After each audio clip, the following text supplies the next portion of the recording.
weaker when it's time, okay? Okay. On my resume, it doesn't say that my driver's license fell out today. It's probably in my apartment because it's not in a cab. Nice to see everybody this morning. I didn't call myself a Renaissance man, but thank you very much, Dr. Levinson. Now, let's see what we have here. For those of you who remember me from last year, I gave out some noses. The topic was different, but since Halloween is coming up soon, but I don't want to give them out now because then I'll be looking at a bunch of clowns. Okay, now I decided to be a little experimental. It says brushes with fame. I happen to bring my brush with me. What I prepared is some cards. As soon as I find them, okay, here we go. Now, I have a bunch of cards with names of famous people I've met. And so when I give them out to some of you, what I like you to do is just mention the name of a famous person you've met. Don't give us a song and dance or anything. Just if you have met a famous person, just mention it, and then maybe during the break you could trigger a conversation with somebody else. Let's see, here we go. I did this while I was watching the Cubs win yesterday. Yes. So they're going to be playing Cleveland. It's going to be C to Shining C. Okay. Anyway, yeah, can you name you don't read it yet. Can you give us a famous person that you met? George Lucas. Okay, that's pretty good. Okay, you ready for one? Here we go.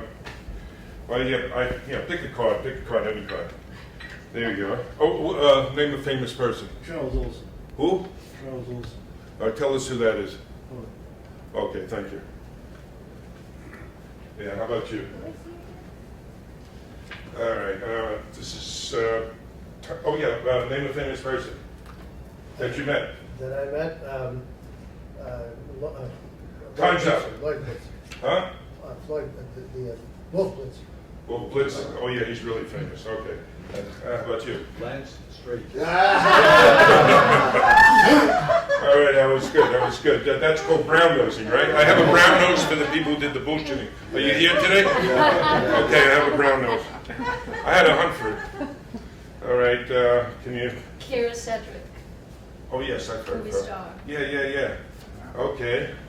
I don't know any famous people. All right. Well, there are a lot of the people here are famous in their own neighborhood, school, or whatever. This is a little time consuming, so I'll just. What's the plan? Why don't you just take one and pass one around? I'll do the rest later. All right. So, can you name who I gave you? Gary Marshall. All right, Gary Marshall. Do any of you know who Gary Marshall? Yes, I love Yes. I met Gary Marshall when I was in California. They had, for 25 years, they had the New York Alumni, honoring famous New York City high school graduates who live in Southern California.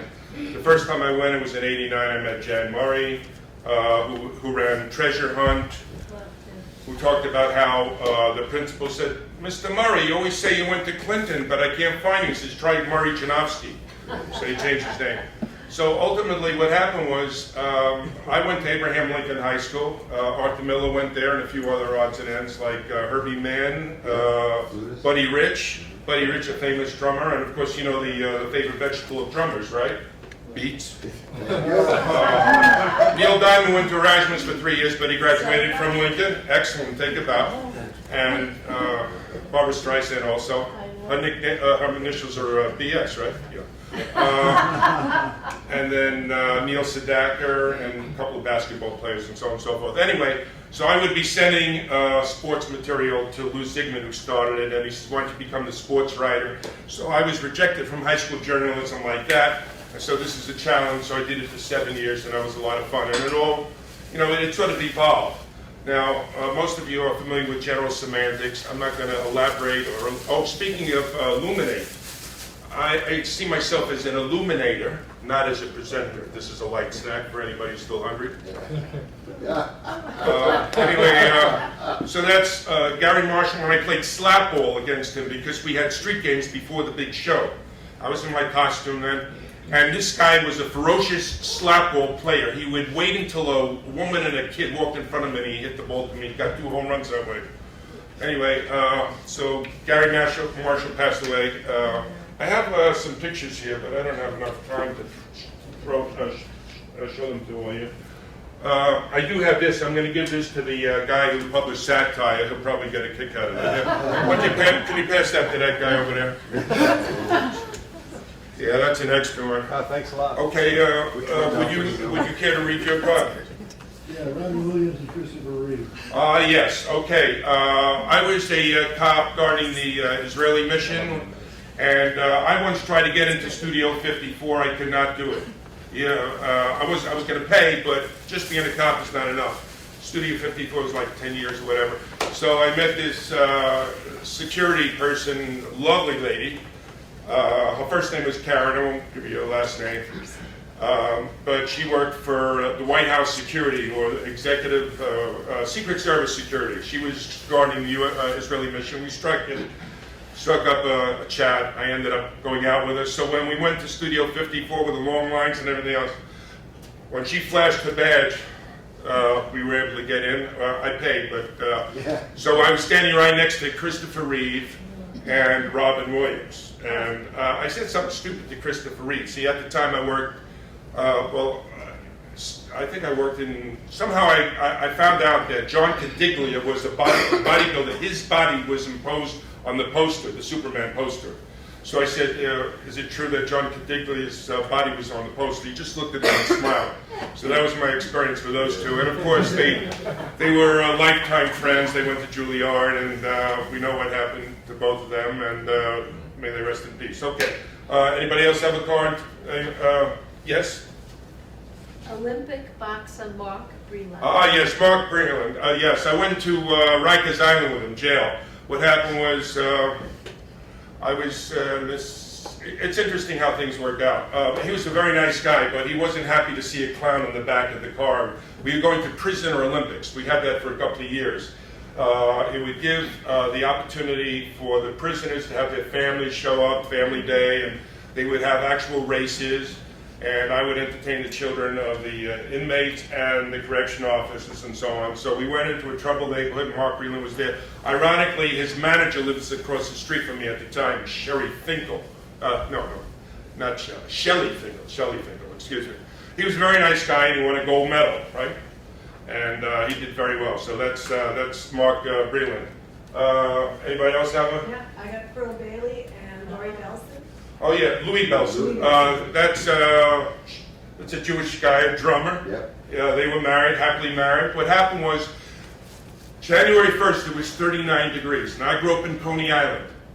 And I said, I'm 39, it's 39 degrees, that's a message. So I put my clown costume on, and I decided to jump in the ocean with a polar bear club.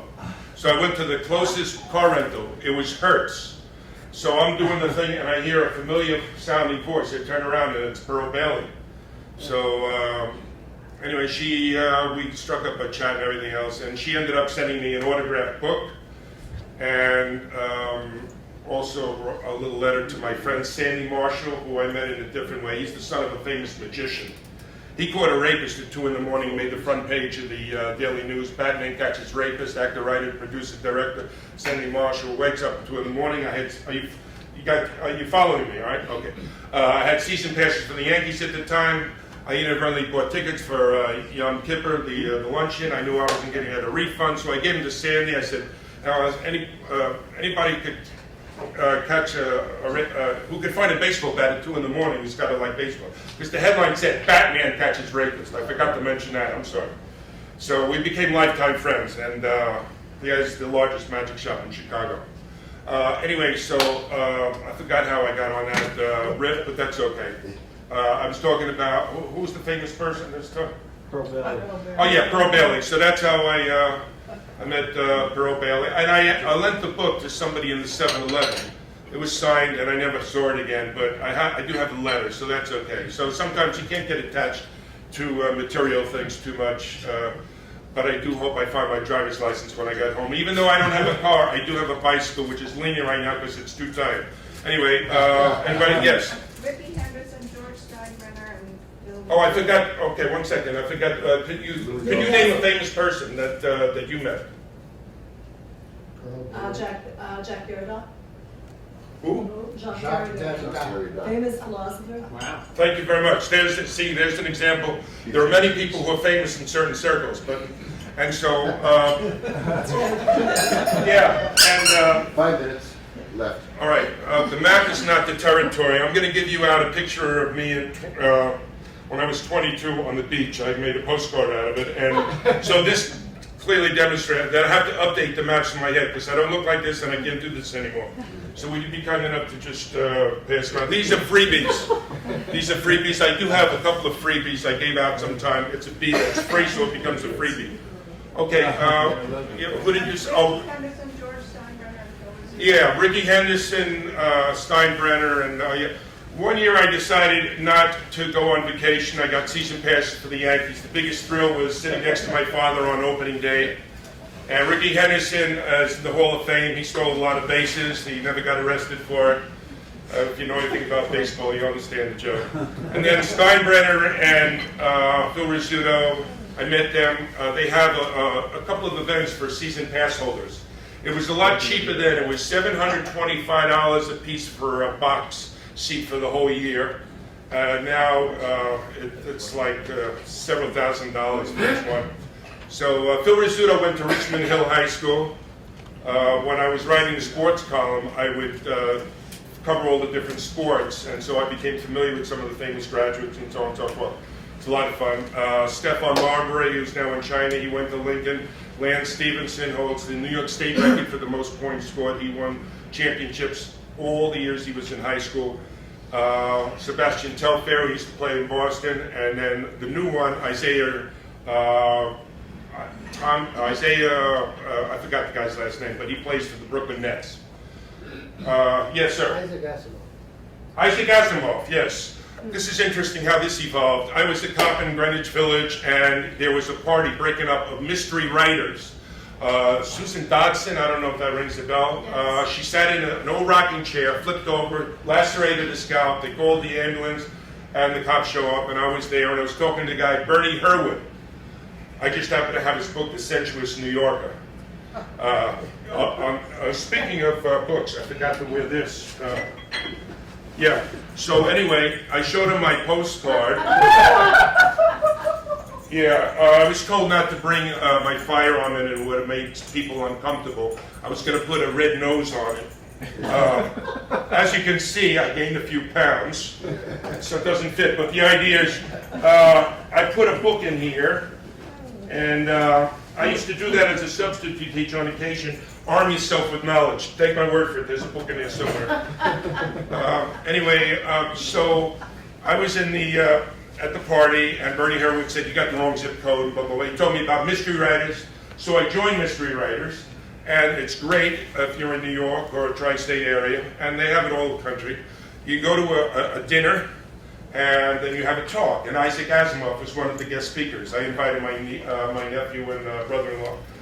And so that's how I met Isaac Asimov, who's a great writer, and so on and so forth. Okay, anybody else have a card? Samantha Smith. Yes. Oh, I'm so glad you mentioned her. And who's the famous person you met? I met Phil Rizzuto, actually. Fantastic. And Yogi Berra. There you go, Yogi Berra. It's not over till it's over. And what famous person did you meet? I accidentally sat in Paul Simon's lap. Paul Simon. Well, I met Paul Simon the year before I got season pass for the Yankees. Don Mattingly and Winfield were fighting for the batting title, and he came out in the crowd, and I blew an opportunity. You could think of General Semantics that way. I didn't feel myself worthy enough, whatever. I was shooting the breeze. I was the only one who recognized him. He was going to go to his limo. I said, "Hey, I could have said, hey, Paul, can you give me a ride to Manhattan?" I gave him my card. The cop was a clown. And he said, "Oh, I know Lorne Michaels," but I never heard from him again, and I never heard from SNL. But yeah, that's Paul Simon. And so you met Rizzuto. Okay, Samantha Smith. Oh, who said that? Okay. Yeah, I have the, she's actually former, oh yeah, okay. I wrote to her. Can you please tell us who Samantha Smith is? Says she's a Maine schoolgirl who visited Russia. That's right, that's right. I sent her this T-shirt. I had a bunch made, Kiss Crime Goodbye. The idea is to have children feel treasure themselves, not trash themselves. And so she wrote back to me on a form card, which is here somewhere. She wrote it back and she thanks for the T-shirt, love Samantha Smith. And so they honored her with a postage stamp in Russia after she died. And what's really interesting is, in all my years of being a substitute teacher, only 2 girls knew who Samantha Smith was. This is a sheet of stamps. I actually, I don't know how many are on here, but I have 2 sheets, and I could give out individual stamps if you want one before you leave. And this is a picture of me and Gary Marshall at the lunch, and this is, you've seen this guy around. That's Gracie Mansion. I hold the world record for long distance running with a toilet plunge on my head. But some guy was assaulted with a stick, so the humor was contaminated, which got me onto the Daily Show. It's interesting how things work. But as I ran up First Avenue, I said, "How you doing? I just came in from Flushing. I'm looking for girls not stuck up, so I had to take the plunge." Oh, yes. I'm sorry, I can't have booze while I'm working. Anyway, I'm over time, so... Donald Trump. Donald Trump? I haven't met Donald Trump, but this will be the last story. He fired me before he hired me. Let me tell you what happened. This is a funny story. He had a letter published in the New York Times calling for the death penalty. I wrote him a nice letter, and I said, and your civic-mindedness, when you made the ice skating rink, who knows what romances would bloom. Little did I know that he was probably having an affair with Marla Maples at the time. So his head of security called me up, and he said, "Donald Trump wants to hire you." And in the conversation, he found out that I knew squat. So he said, "All right, just drop the resume off, and that's all." So I was fired before I was hired. Thank you very much. Okay.